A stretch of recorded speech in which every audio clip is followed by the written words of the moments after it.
É muito interessante essa comunhão que está acontecendo, esse movimento que é um movimento de aproximação, é um movimento de unidade, principalmente em torno daquele nosso legado comum e, em especial, a mensagem de santidade, uma mensagem de confiança no poder da graça de Deus para desfazer as obras do diabo.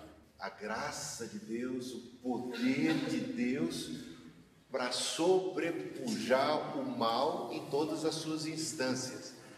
Então a gente acredita que Jesus não apenas justifica, mas ele regenera, ele santifica, ele transforma, e se transforma o indivíduo, ele transforma a família, e se transforma a família, ele transforma a vizinhança, e a partir da vizinhança ele impacta todo o bairro, toda a cidade. É possível, como aconteceu nos dias de Wesley, haver um avivamento, um mover de Deus que produz transformação social, né? Então, não é apenas uma santidade individual, é algo que, a partir do indivíduo, se expande, né? Ele confronta o mal, aonde quer que ele esteja. Por isso Wesley ousou, em seus dias, lutar, combater o mal milenar como a escravidão.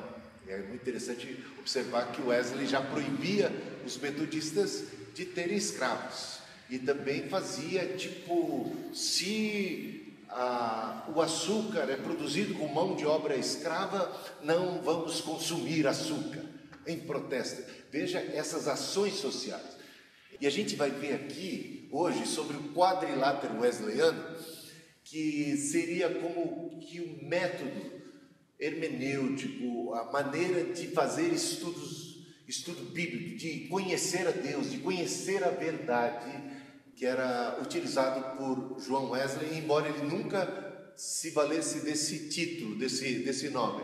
Isso vem posteriormente, como a gente vai ver. Então vamos falar um pouquinho desse quadrilátero wesleyano. O problema dessa questão de falar do quadrilátero é que às vezes as pessoas entendem que as escrituras estão em pé de igualdade com tradição, razão e experiência. Bobagem, Wesley era um homem da Bíblia, né? Mas escrituras, tradição e experiência vão interagir. A gente vai levar em consideração, ao estudarmos as escrituras, aspectos da tradição, como é que a gente não está lendo a Bíblia sozinho. Nós não somos as primeiras pessoas a lerem a Bíblia. Então temos toda uma história da igreja, principalmente dos primeiros 4 séculos. Como é que os pais da igreja, como é que eles leram as Escrituras. É muito importante levar isso em consideração, a razão, o uso da razão, do bom senso, como é que nós vamos interpretar, e da experiência, e a gente vai ver por que Wesley fazia questão de levar em consideração a própria experiência. Então vamos falar um pouquinho do pano de fundo, de como é que surge isso. A formação anglicana de Wesley o levou a considerar a autoridade da tradição como fonte secundária, mais importante. Mas como decidir entre um e outro? Através do uso da razão, que não foi totalmente destruída pelo pecado. Penso, portanto, existo. Então há que se usar o bom senso, a lógica, para chegar às conclusões. Observando também que a experiência pessoal e coletiva exercia influência no processo de interpretação. O Wesley, nós sabemos muito bem, depois de 24 de maio de 1738, o que aconteceu com aquele homem? Uma experiência avassaladora. Aquele homem não foi mais o mesmo. O Espírito o encheu, o impactou, e isso transformou inclusive a sua visão de ministério, a sua visão de si mesmo, a sua visão do mundo, a sua missão. Então a experiência é muito importante e ela não pode ser desconsiderada. Ele passa inclusive a ler a Bíblia já com a influência da sua própria experiência. Quando a gente fala de experiência, daqui a pouco a gente vai tocar um pouquinho mais nesse assunto. É claro que há perigos com a experiência, né? A gente não pode fazer doutrina a partir da nossa experiência. Por isso, A teologia de Wesley nunca é a partir da razão, nunca é a partir da tradição, nunca é a partir da experiência, mas leve em consideração esses fatores, leve em consideração a tradição, leve em consideração a razão, faz uso dela e leve em consideração a experiência também. Então, só que quando Wesley começa a fazer teologia desta maneira, se valendo da razão, se valendo da tradição e se valendo da experiência e fazendo essas coisas interagirem no estudo da Bíblia, tendo a base principal a Bíblia, Wesley começa com a Bíblia e termina com a Bíblia, ele busca realmente compreensão das Escrituras, isso provocou uma reação contrária, principalmente por parte dos calvinistas, que já tinham em Wesley um adversário, porque Wesley era arminiano. Então eles começaram a acusar Wesley de não seguir, digamos assim, um dos pressupostos principais do evangelicalismo, do protestantismo, que é só as Escrituras. Então eles começaram, não, Wesley está se valendo da tradição, isso é coisa católica. Wesley está se valendo da razão, isso é coisa liberal. Wesley está se valendo, digamos, da experiência. Não tinha pentecostal, mas podia dizer, isso é coisa pentecostal, se tivesse nos dias dele. Isso é coisa de fanáticos e de pessoas que estão fugindo da Bíblia. A Bíblia é a única fonte de saber de Deus, só as Escrituras, só as Escrituras. Esse era o clamor deles e uma acusação contra Wesley a esse respeito.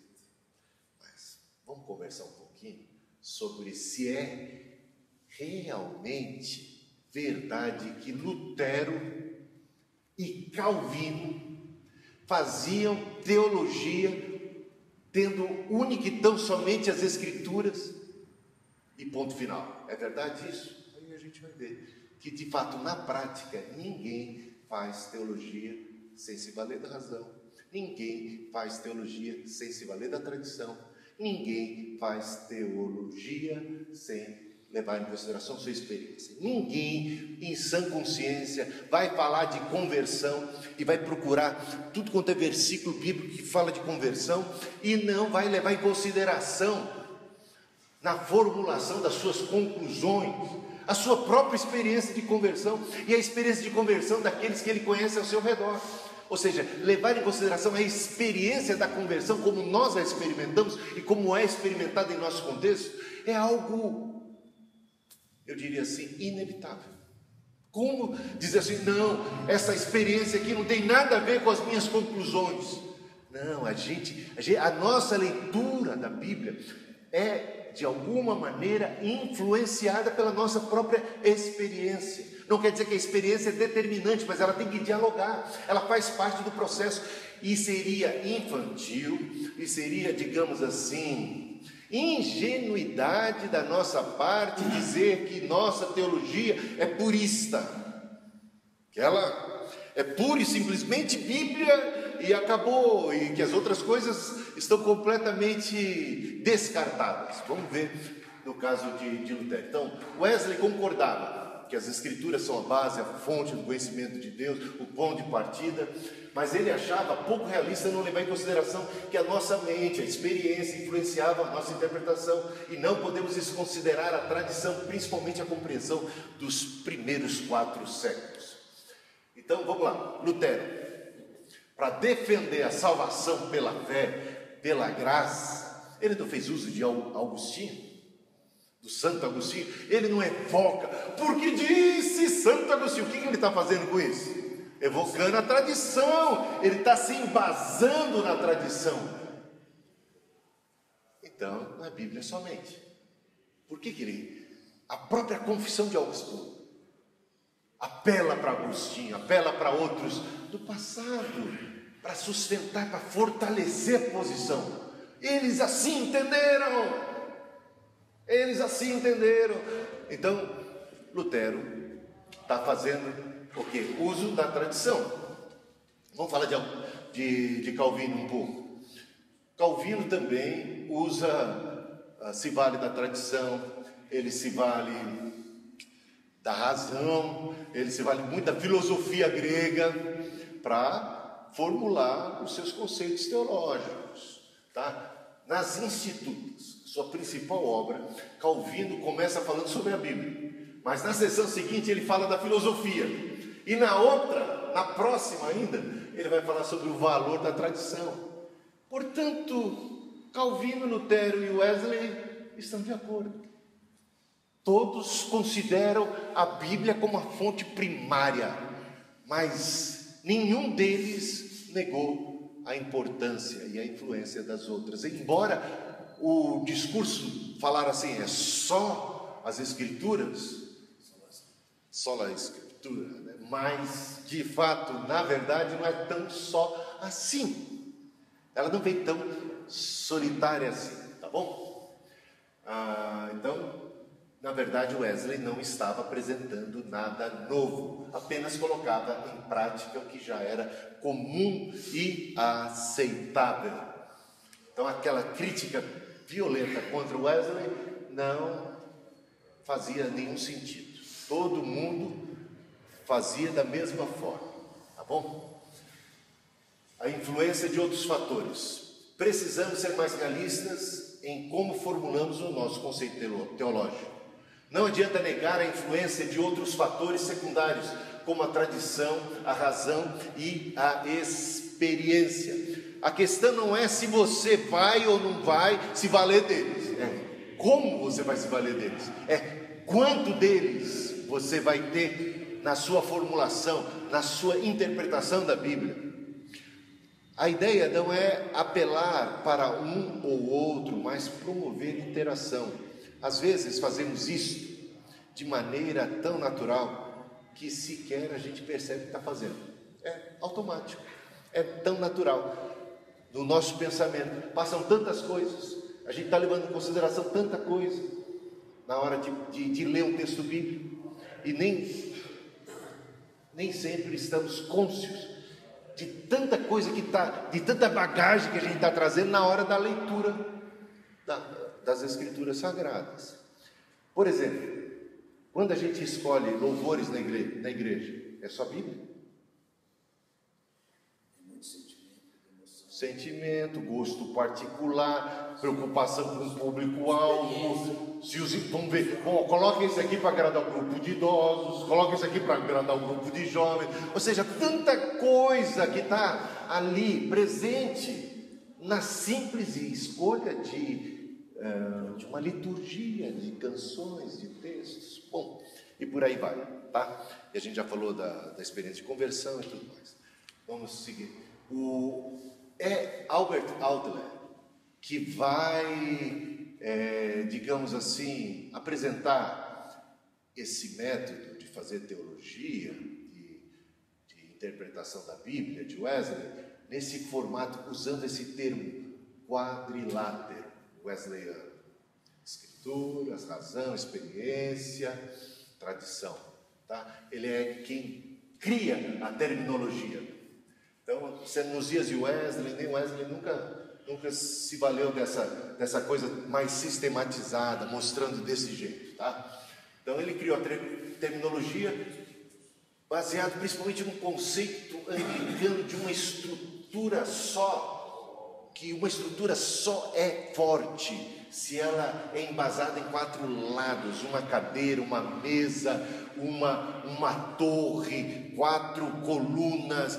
Essa ideia de algo muito forte, muito sólido, muito unido. Essa era a ideia dele para fazer, para chegar a essa, digamos, essa terminologia, usar o conceito de quadrilátero wesleyano. A ideia de fortaleza. Mas no final da vida dele, ele se arrependeu da terminologia quadrilátero, porque ele viu que ela, em vez de ajudar as pessoas, estava trazendo mais confusão. Porque quando a gente pensa em quadrilátero, a gente pensa em uma forma geométrica. E ao pensarmos em uma forma geométrica, sempre corremos o risco de colocar as Escrituras como uma das pernas e dar a ideia de que as outras estão em equilíbrio com ela e tendo o mesmo poder na hora da consideração. E nunca foi esse o propósito de Wesley, tá? Então vamos lá.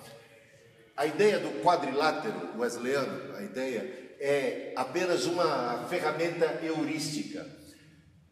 Heurístico significa como a gente faz ciência, como a gente descobre as coisas, como é que a gente chega ao conhecimento da verdade. Uma ferramenta heurística é uma que possibilita, facilita a nossa compreensão da verdade. Na ciência, então, o uso do microscópio para conhecer o mundo micro. E para conhecer o macro, você tem o telescópio. Então, essa ideia é apenas uma ferramenta, não tem nada de sagrado nela, é apenas uma ferramenta de bom senso para conhecermos a verdade, para fazermos teologia, no caso. Então, vamos falar dessa primeira, da primeira parte do quadrilátero, que é a base, que é o fundamento, que são as Escrituras Sagradas. É a fonte primária, não apenas primária, mas também final, de autoridade doutrinária. Então ela é começo e fim. Teve um pastor, eu conversei com ele depois dessa pregação, fazendo uma observação. Ele pregou dizendo: vejam, a sombra de Pedro curava. Aí ele chegou para a igreja e disse assim: se a sua sombra não está curando é porque você não é cheio do Espírito Santo. Aí eu falei assim: vamos conversar um pouco então? Eu entendo que realmente isso aconteceu com Pedro, mas eu pergunto, com quem mais no Novo Testamento isso aconteceu, coisa parecida? Com Paulo, Pedro e Paulo. Quem mais fora Pedro e Paulo? Não temos outro exemplo. Então, já na própria Escritura Sagrada a gente não vê que isso fosse algo para todo mundo, que isso fosse algo que todo mundo devia experimentar, porque se não experimentasse era sinal de que não era de Deus. Não era uma doutrina. Não era uma doutrina. Isso foi a experiência de Pedro como apóstolo, como coluna, apóstolo para os judeus, e é outro apóstolo para os gentios. Você está vendo essa ideia das Escrituras Sagradas, da autoridade apostólica ali sendo defendida com sinais semelhantes. Aí eu pergunto, na congregação dos santos, no Novo Testamento, não se vê que isso se repetisse. Então a gente já tem algo a considerar a respeito das Escrituras. Mas vamos para a tradição, porque se isso que ele está ensinando é verdade, então a gente vai encontrar na tradição pessoas falando e defendendo a mesma coisa. Olha, aquilo que aconteceu com Pedro deve acontecer. O que falou então os sucessores dos apóstolos, os bispos, os pastores, aqueles que escreveram, disseram alguma coisa a respeito, ou tem alguém que tem essa experiência semelhante. Isso é realmente algo que a gente encontra na história da igreja, na tradição. De repente a gente vai descobrir que não. Aí a gente vê, e agora para a sua experiência, por acaso, você que pregou isso para os outros, é realidade na sua vida, meu irmão? Com muito amor e carinho eu falei assim, mas se nem você experimenta isso, você conhece alguém do nosso contexto que tem essa experiência, por que é que você vai impor isso sobre um fardo e até uma cobrança, e algo que vai ser usado para deixar as pessoas em dúvida, confusas e talvez se sentindo mal? Aí usa-se a razão, usa-se o bom senso. Está percebendo? Volta-se para as Escrituras, entende-se o que é que estava acontecendo ali de uma maneira melhor. Então, olha, as Escrituras, o próprio Deus se dignou mostrar o caminho. Para esse fim definido, desceu ele do céu. Isso é uma frase de Wesley. Ele o escreveu num livro. Ó, dai-me este livro. Qualquer que seja o preço, dai-me o livro de Deus. Ei-lo, eis aqui o conhecimento suficiente para mim, que eu possa ser o homem de um livro só. Daí vem a expressão, homem de um livro só. Está lá no prefácio de Wesley aos sermões para várias ocasiões. Veja que Wesley tinha uma consideração pelas Escrituras que não era diferente da de Lutero, que não era diferente da de Calvino. Então, as Escrituras são a base, são o fundamento, são o ponto de partida, o começo, o meio e o fim de todas as considerações teológicas. Então, vamos lá para o próximo. A tradição. Wesley, a respeito da tradição, ele afirmou o seguinte: as Escrituras são a regra completa da fé e prática, e são claras em todos os pontos necessários, e contudo a sua clareza não prova que elas não precisam ser explicadas, nem significa a sua clareza que elas não precisam ser postas em vigor. Valorizar os escritos dos primeiros 3 séculos não impede igualdade com as Escrituras, como fazem os católicos, mas em combinação com elas, jamais levou ninguém a erros perigosos, nem provavelmente jamais levará. Muito interessante isso. Nunca a tradição é considerada em pé de igualdade com as Escrituras, mas ela serve como um manancial, como uma fonte de como é que esses que estavam tão perto do Cristo, tão perto dos apóstolos, interpretaram, compreenderam aquelas palavras. Será que a gente tem que jogar isso fora e começar a ler a Bíblia como se tivesse sido fresquinha para nós aqui agora, e não leva em consideração o contexto e toda aquela história, principalmente os primórdios da igreja, a igreja primitiva? Então ele, como fonte secundária, valorizou a tradição, nunca como fonte primária, mas como um objeto precioso de consideração para interagirmos, para questionar, para procurar, pesquisar e nos ajudar a termos uma compreensão melhor do texto bíblico. E a experiência? Na tradição anglicana, Wesley aprendeu que a leitura das Escrituras está intimamente relacionada ao raciocínio e à tradição. Mas a esses 3 elementos ele acrescentou um quarto: a experiência. Afinal, foi a sua experiência de 24 de maio de 1738 que modificou significativamente o seu modo de ver e vivenciar a fé cristã. O Carlos Wesley, ele escreveu o seguinte: aquilo que o seu espírito escrever em mim tem que condizer com a Escritura. Então, veja, experiência minha com o Espírito Santo, preciosa, mas essas experiências precisam passar pelo crivo das Escrituras, estão e devem sempre estar submissas às Escrituras. Não é a minha experiência que julga as Escrituras, são as Escrituras que julgam a minha experiência, mas é claro, as experiências são importantes também. Vamos lá? O valor da experiência. Wesley cria firmemente na religião do coração, pois alguém pode afirmar todos os credos e crer em todas as doutrinas certas e ainda assim estar espiritualmente morto. A graça de Deus tem que ser apropriada individualmente, resultando em segurança e transformação de vida e coração. Então, nesse sentido, Wesley era pentecostal, Wesley era fervoroso, Wesley era cheio do Espírito Santo, Wesley tinha comunhão com Deus, Wesley tinha abertura para a ação do Espírito Santo. E a razão? Wesley questiona uma fé que tinha muito entusiasmo, mas pouco discernimento. Tem sermões de Wesley só a esse respeito, né? Ele percebia um fanatismo religioso, um entusiasmo muitas vezes vazio, desprovido de conteúdo, desprovido de escritura, desprovido de verdadeiro coração transformado, que era o oba-oba, o auê, aquele é o show, é o espetáculo, é o êxtase sem transformação de vida.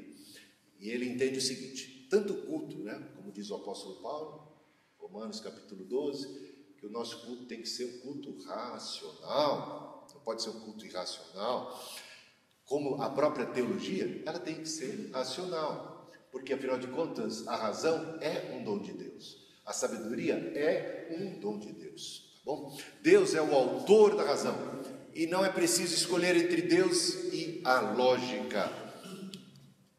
Então, existem inúmeras figuras para representar esse quadrilátero wesleyano. Algumas são melhores do que outras, e algumas são terríveis, mas de fato tem algumas que ajudam mais do que outras. Aqui temos algumas figuras. É um triangulado. A ideia é de a Bíblia no centro, né? Nesse triângulo, a Bíblia no centro e os outros três lados como assistentes, né? E seria a ideia. Porque quando você coloca ali tradição, experiência, escritura e razão, dá a entender que uma quarta parte é escritura. Não, veja que não é tão feliz assim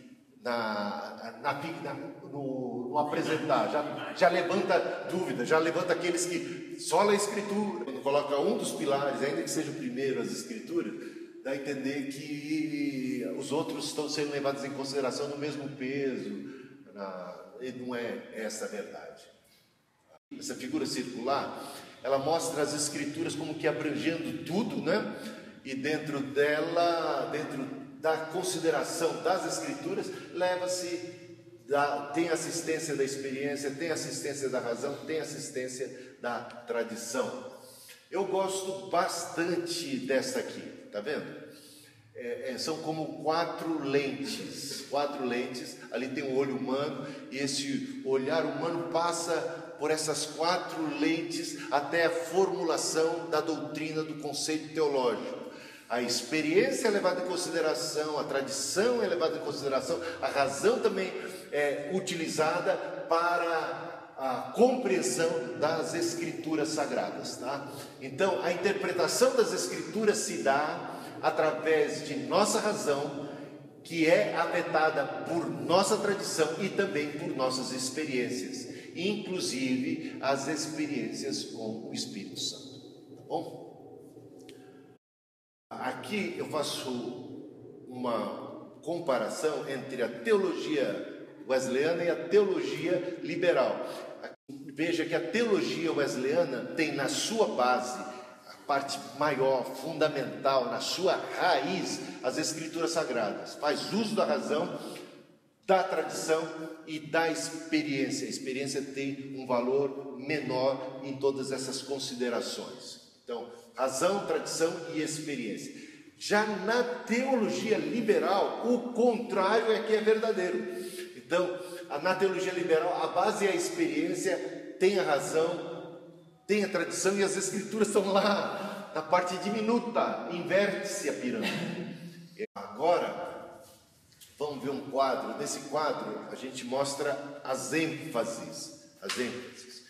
Os evangélicos, em um modo geral, tá? Isso aqui é meio genérico, tá? Porque os pentecostais, carismáticos, agora também são evangélicos, mas vamos ver a ideia mais ou menos, só mostrar a questão de ênfase.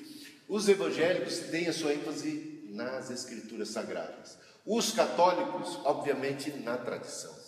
Os liberais, na razão. E os carismáticos, não todos, é claro, muitos são pentecostais, carismáticos, que têm uma base muito firme, eles são muito das escrituras sagradas, mas é claro que a experiência está muito forte ali. Eu poderia ver alguns textos da Bíblia. Vamos lá. 1 Coríntios 12, 13 e 14. Paulo pega pesado com a igreja de Corinto a respeito dos dons espirituais, né? E ele bota o dom de línguas no devido lugar, não é? Toda a escala de dons, o dom de línguas está lá embaixo. E ele no capítulo 4 só trata do dom de línguas, compara o dom de línguas com o dom de profecia, e diz que eu prefiro falar, digamos assim, 5 palavras compreensíveis do que 10.000 em outras línguas. E quando se falar em línguas, ele bota regras e diz, é o Espírito Santo que está mandando.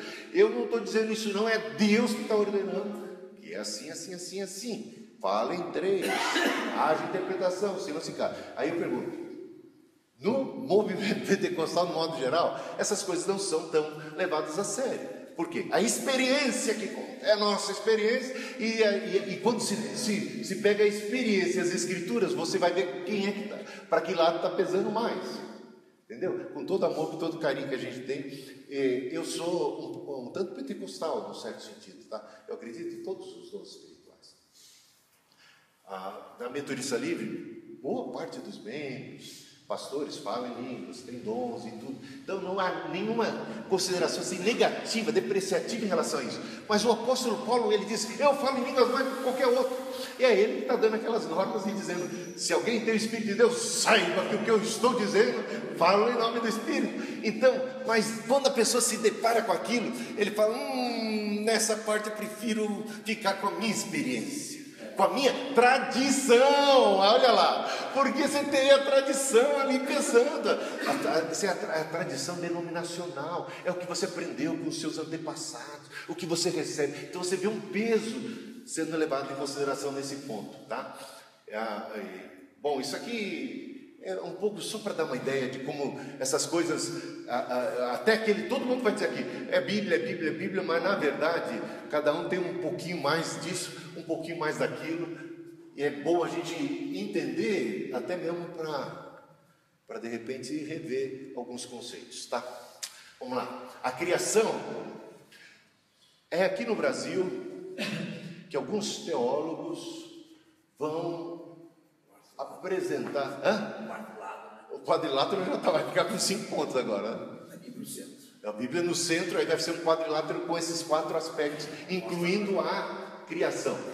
E tem gente que rejeita isso, mas eu acho isso uma grande sacada, porque para John Wesley, o tema da criação sempre foi um tema recorrente. O que ele entende que Deus está fazendo em Cristo? Deus está recriando todas as coisas, né? Então, a consideração que Deus tem para com a criação, para com o ser humano, o que Deus está fazendo? Está nos recriando, a sua imagem e a sua semelhança. Então, a criação, aquilo que Deus fez originalmente e que foi afetado e que foi motivo de ser, digamos assim, sacudido, maculado pelo pecado, pela queda, Deus em Cristo está restaurando. Nós somos novas criaturas. Jesus diz: eis que estou fazendo novas todas as coisas. Nós falamos de novos céus e nova terra. De alguma maneira, a terra será renovada, que seja pelo fogo, porque a ideia do fogo, os elementos ardendo em fogo se desfarão, é a ideia de que eles passam e experimentam uma espécie de morte, como o nosso corpo passa e experimenta uma espécie de morte, mas passa para experimentar o poder da ressurreição, o poder da restauração. É uma coisa muito interessante. Deus está fazendo novas todas as coisas, mas Ele não está descartando totalmente o velho. O DNA é preservado. Há o que? Uma transformação, há uma ressurreição, há uma restauração de todas as coisas. Por isso a preocupação de Wesley com a vida, com as crianças, com os direitos humanos, com como estão sendo tratados os presidiários, como o trabalho infantil que não deve acontecer, a questão da escravidão, a questão da terra, a questão da ecologia. Tudo isso é muito importante, porque do Senhor é a terra, Deus é o Criador, isso pertence a Deus, Deus tem um propósito para essas coisas. Então essas considerações são muito importantes no fazer teologia, tá? Então a ideia da criação tem muito a ver também com o conceito do reino de Deus,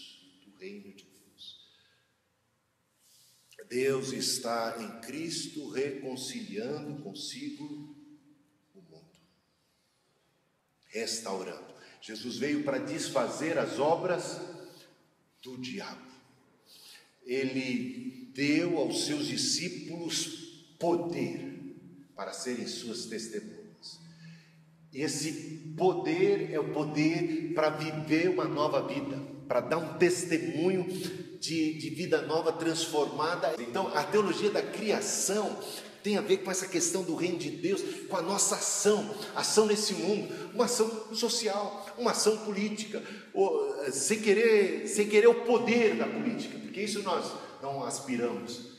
Alguns aspiram muito, mas não é o que a igreja atua na sociedade como sal e como luz, sal da terra e luz do mundo. O sal tem poderes de preservar, de dar sabor, mas ele deve passar desapercebido na comida. O sal não está aí para chamar atenção. Tem tanto crente hoje querendo, né, chamar mais atenção do que Jesus.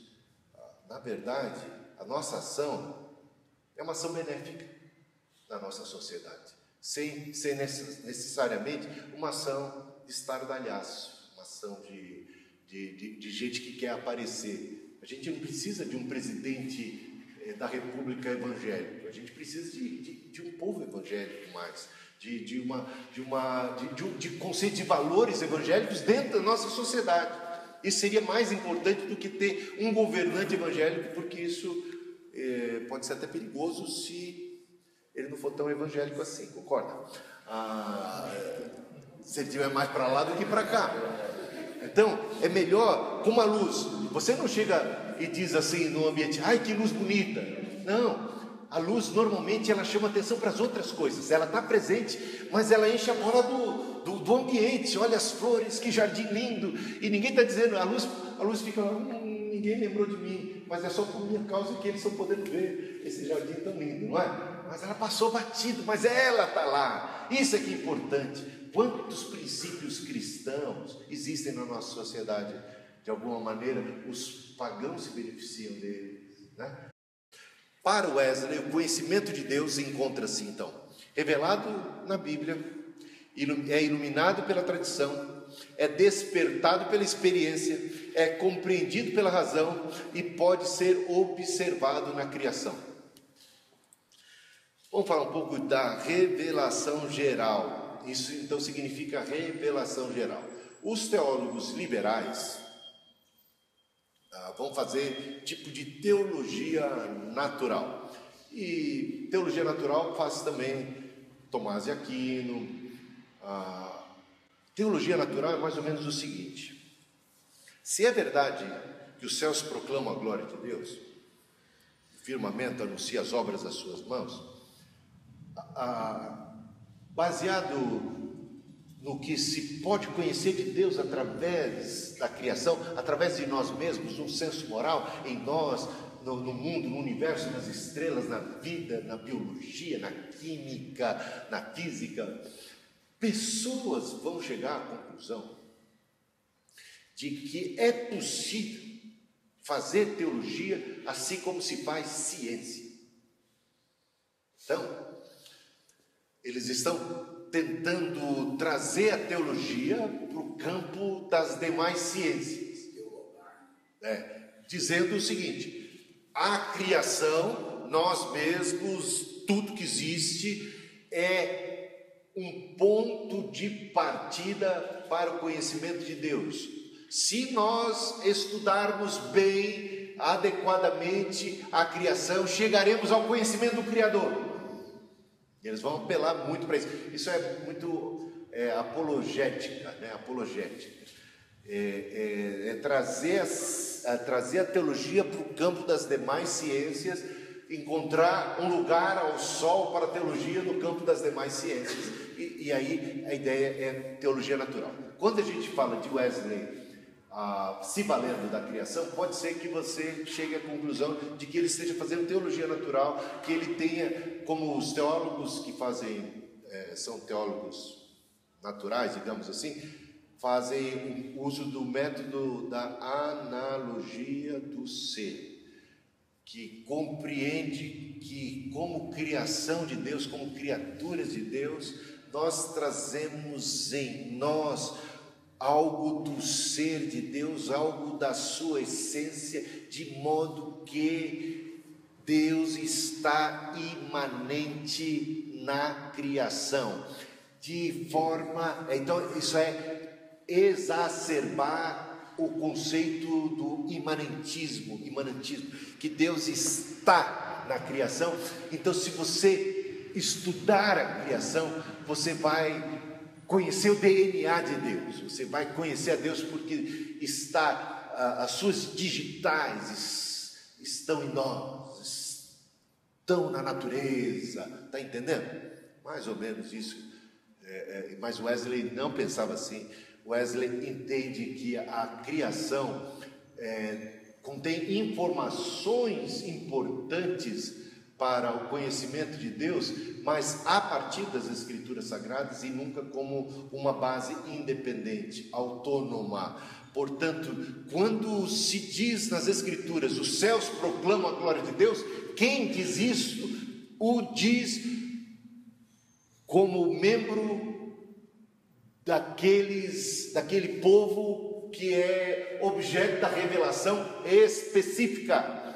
É alguém do povo de Israel, é um descendente de Abraão, é alguém que tem a revelação específica. Então, a partir da revelação específica das Escrituras Sagradas, é que nós podemos observar de maneira mais adequada, apropriada a natureza e tirar dela lições preciosas. Por quê? Porque os seres humanos, tendo única e tão somente a revelação geral, normalmente, costumeiramente, não chegam sequer ao conceito de que Deus é um.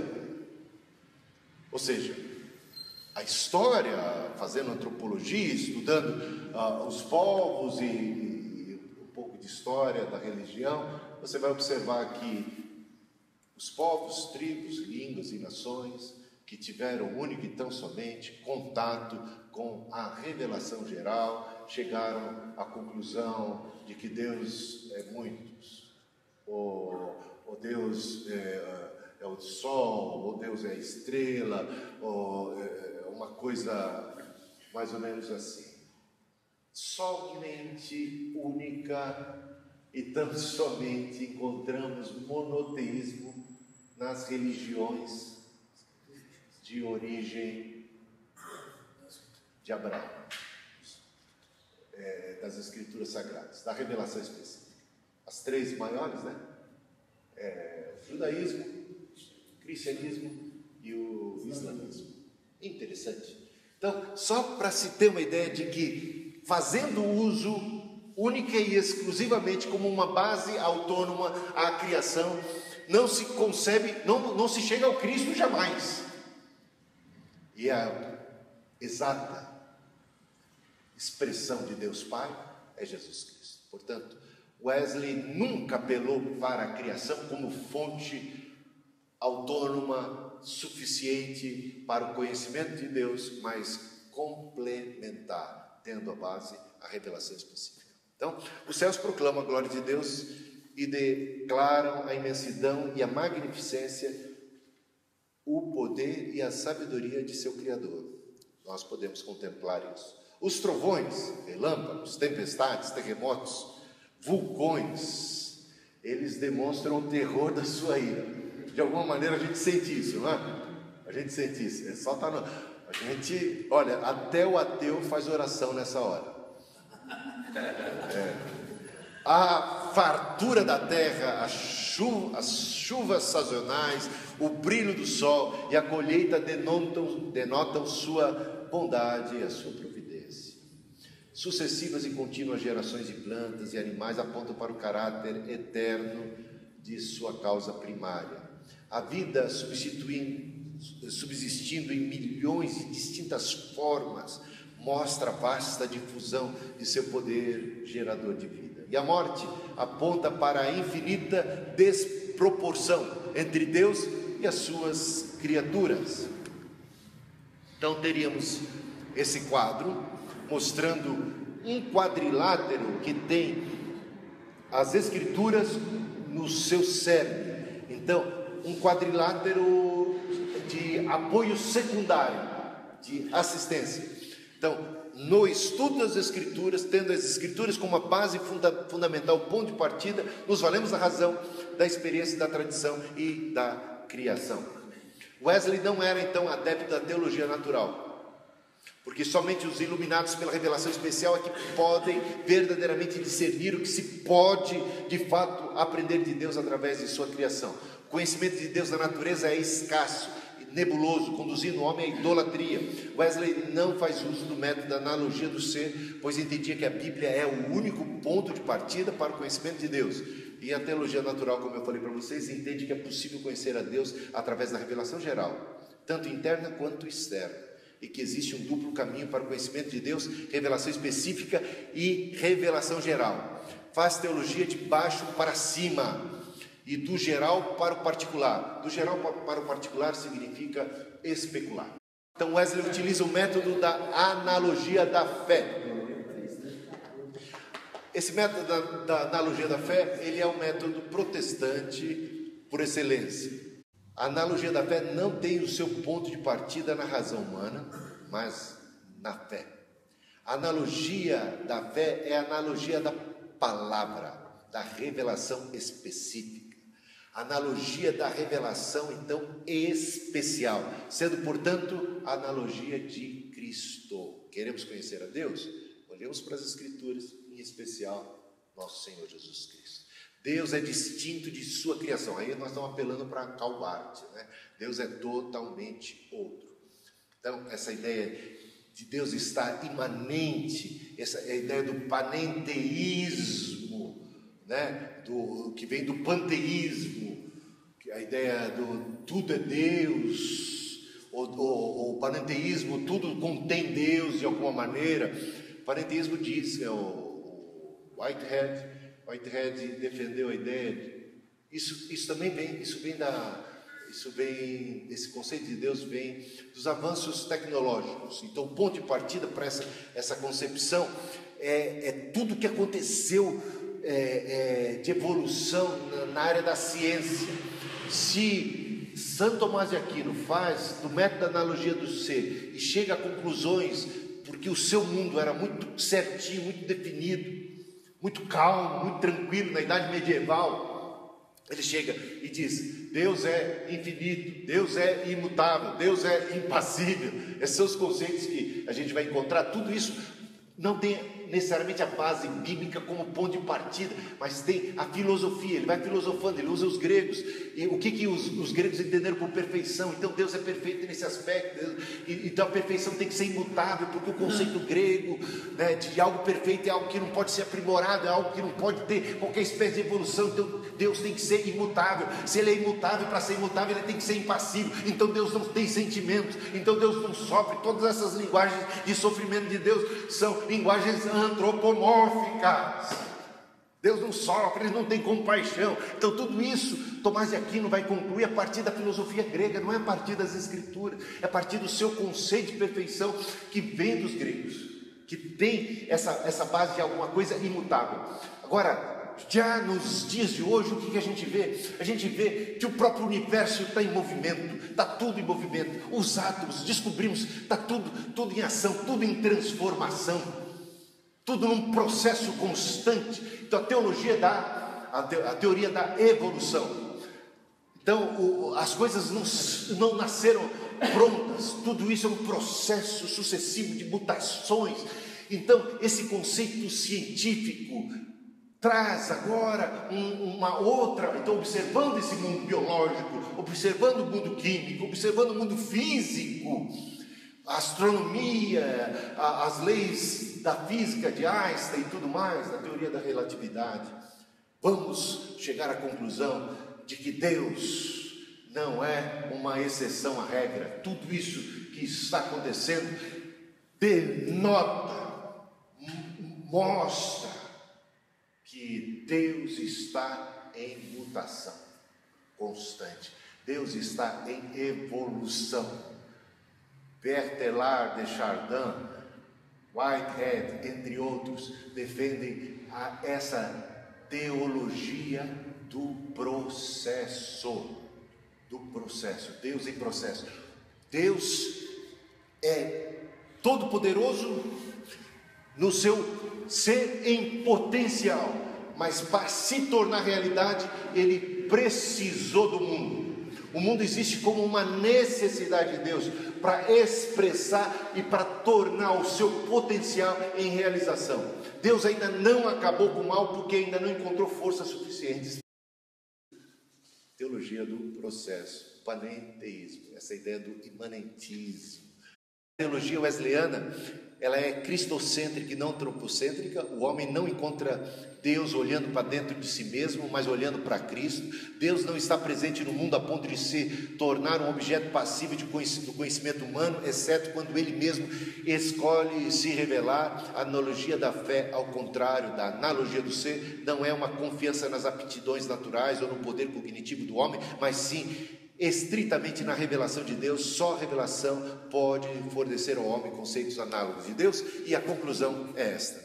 Veja, a teologia wesleyana começa com as Escrituras, conta com o auxílio do Espírito Santo, vale-se das dádivas divinas da razão, da experiência, da tradição e da criação, voltando-se sempre para as Escrituras para chegar à conclusão final. E eis aí o quadro que desenhei para mostrar esse processo: Escrituras, tradição, razão, experiência, criação, e Escrituras finalmente na consideração final. E é só esse último quadro para mostrar que todas essas lentes, começa-se pelas Escrituras, passa-se por todas essas lentes: razão, tradição, experiência e criação, para finalmente voltarmos para as Escrituras e termos a nossa conclusão final, a nossa teologia. Esse era o método wesleyano. Muito obrigado pela paciência dos irmãos. Amém? Obrigado.